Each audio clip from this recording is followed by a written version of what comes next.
Καλώς ήρθατε σε ένα ακόμα επεισόδιο στην κουζίνα της Μαρίας. Σήμερα θα φτιάξουμε κάτι το οποίο λατρεύει πολύ το όσπριο. Ποιο είναι αυτό?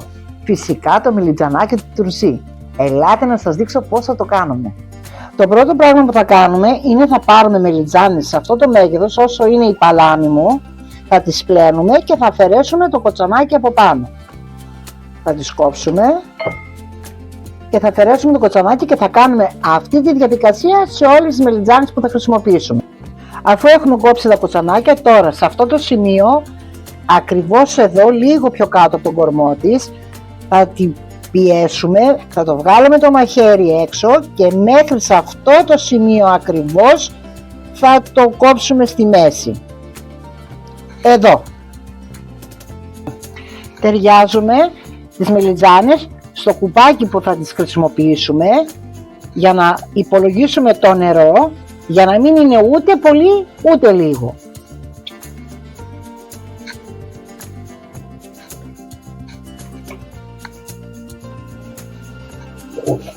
Εφόσον τακτοποιήσαμε τις μελιτζάνες μας όμορφα στο σκεύος που θα το χρησιμοποιήσουμε, θα βάλουμε νερό να δούμε πόσο ακριβώς θα χρειαστεί για το τουρσί μας. Σε αυτό το σημείο τώρα θα βγάλουμε τις μελιτζάνες μας για να χρησιμοποιήσουμε το νερό το ανάλογο για το τουρσί. Αυτό που έχουμε βάλει μέσα. Τόσο νεράκι θα χρειαστεί. Έχω χρησιμοποιήσει το σκεύος μου 5 λίτρα και το νερό που χρειάστηκε για να βάλω για το τουρσί μου είναι γύρω στα 2.230. Έχω βάλει στην κατσαρόλα μου το νερό. Τώρα θα ρίξω ένα κουτάλι της σούπας αλάτι. Ξεκινήσει και βράζει το νεράκι μας. Τώρα θα ζεματίσουμε τις μελιτζάνες μας για 8 λεπτά περίπου. Θα φροντίσετε να έχετε παγάκια από την προηγούμενη μέρα όταν θα ξεκινήσετε για να κάνετε την επόμενη το μελιτζανάκι τουρσί. Έχουν περάσει 8 λεπτά που βράσαμε την πρώτη δόση της μελιτζάνες. Τις παίρνουμε και τις βάζουμε κατευθείαν στον παγωμένο νερό με τα παγάκια.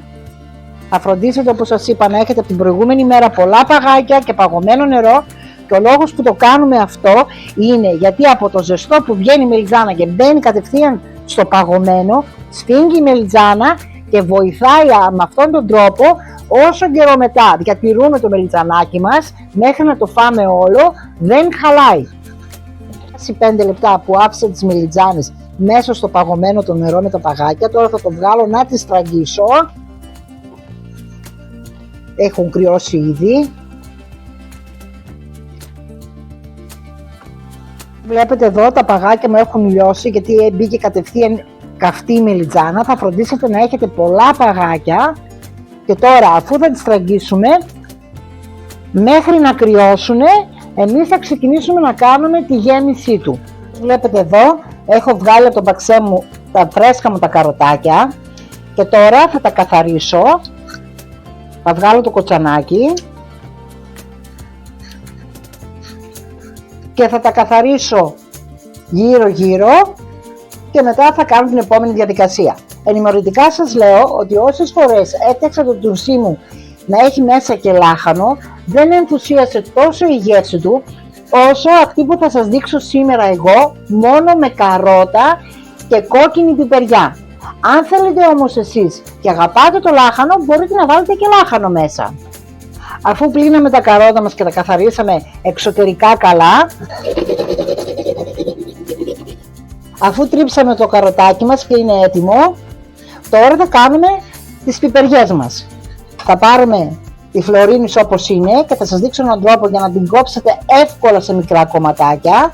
Θα την πάρετε έτσι ανάποδα και θα την κάνετε σε σχήμα σταυρού, όχι μέχρι τέρμα, μέχρι εδώ. Και αυτό θα σας βοηθήσει να την κόψετε μικρά κομματάκια. Θα φτιάξουμε όλες τις πιπεριές μας έτσι και θα τις κόψουμε. Τώρα, αφού σας έδειξα πώς θα κόψετε την πιπεριά, θα βάλετε τα χέρια σας εδώ και θα αρχίσετε σε ψηλά μικρά κομματάκια να κόβετε τη φλωρίνη. Μπορεί να έχει διαδικασία το τουρσί, αλλά όταν όμως έρχεται ο χειμώνας, εκείνα τα βαριά τα κρύα και που το απολαμβάνουμε με την καυτή τη φασολάδα, η γεύση του δεν συγκρίνεται.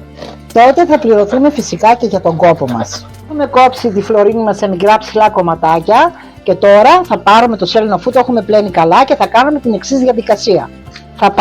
Θα κόψουμε τα φυλαράκια από εδώ και αυτό δεν θα το πετάξουμε, θα το κρατήσουμε για να κάνουμε τα μελιτζανάκια μας, να τα τυλίξουμε γύρω γύρω. Και θα κάνουμε την ίδια διαδικασία σε όλα τα κλωναράκια. Θα υπολογίσετε όσες μελιτζάνες θα φτιάξετε, τόσα κλωναράκια θα χρειαστείτε και από το σέλινο. Έχω χωρίσει τα κοτσανάκια από τα φύλλα, θα βάλω στην άκρη τα κοτσανάκια μου και τώρα θα πάρω τα φύλλα και θα τα κόψω μικρά κομματάκια όπως κάναμε και με τις πιπεριές. Αφού το κόψαμε ψηλά κομματάκια, τώρα με ένα μεγάλο μαχαίρι θα το κάνουμε και λίγο έτσι, να το ψιλοκόψουμε ακόμα πιο πολύ, γιατί όσο το κόβουμε λεπτό το σέλινο, τόσο βγάζει ακόμα πιο έντονα τα αρώματά του. Τώρα σε αυτό το σημείο θα βάλουμε μέσα στο καρότο που έχουμε τρίψει ένα κουταλάκι του γλυκού αλάτι, θα ρίξουμε μέσα τη φλωρίνη μας και το σέλινο που έχουμε ψιλοκόψει, θα ρίξουμε μέσα ένα κουτάλι της σούπας ξύδι για νοστιμιά. Βάλαμε όλα, τώρα θα τα ανακατέψουμε καλά, πιέζοντάς τα και λίγο με το χέρι, να βγάλει τα ζουμιά του, να πάει παντού το αλάτι, το ξύδι και να μπερδευτούν καλά τα λαχανικά αναμεταξύ τους. Όπου έχει ένα άρωμα το σέλινο.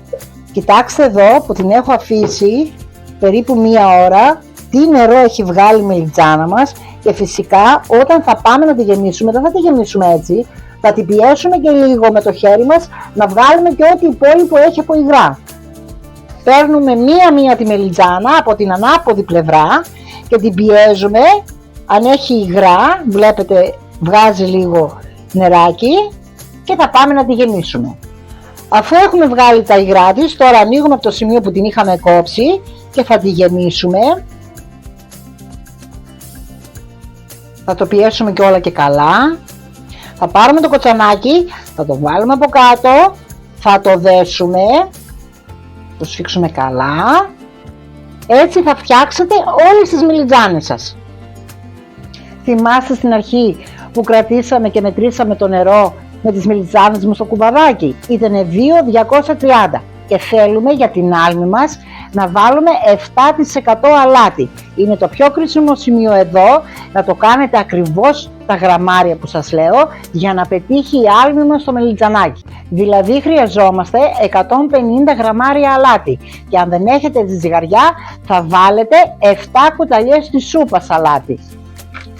Ξεκινάμε για να κάνουμε την άλμη μας. Το νερό που είχαμε υπολογίσει, το έχουμε βράσει, το ρίχνουμε σε ένα μπολ. Ο λόγος που βράσαμε το νεράκι μας και δεν το κάνουμε κρύο είναι γιατί και θα βοηθήσει το αλάτι μας να λιώσει πιο εύκολα και δεν θα κάτσει κάτω, και όταν θα ρίξουμε το αλάτι και το ανακατέψουμε, όπως που το κάνουμε έτσι και θα το βάλουμε μετά μέσα στο μελιτζανάκι μας, είναι για να το βοηθήσουμε να γίνει ακόμα πιο γρήγορα το τουρσί μας. Αν όμως δεν θέλετε εσείς να γίνει γρήγορα, αφήσετε να κρυώσει το νερό και μετά θα το ρίξετε μέσα. Τώρα έχω πάρει εγώ 1,5 λεμόνι, το έχω κόψει φετούλες, θα το βάλω από πάνω από το μελιτζανάκι. Είπαμε γιατί το τουρσί μας το κάνουμε χωρίς συντηρητικά.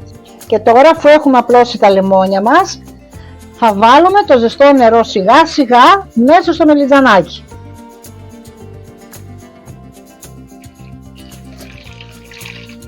Και τώρα αφού βάλαμε όλο το ζεστό το νεράκι μας, θα το κλείσουμε το καπάκι.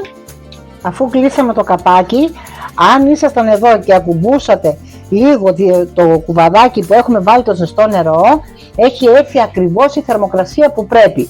Και αφού το ετοιμάσαμε, τώρα είμαστε στην αναμονή. Θα το έχουμε έξω για να γίνει το μελιτζανάκι μας. Δυστυχώς δεν μπορούμε να το δείξουμε τώρα γιατί θέλει το χρόνο του.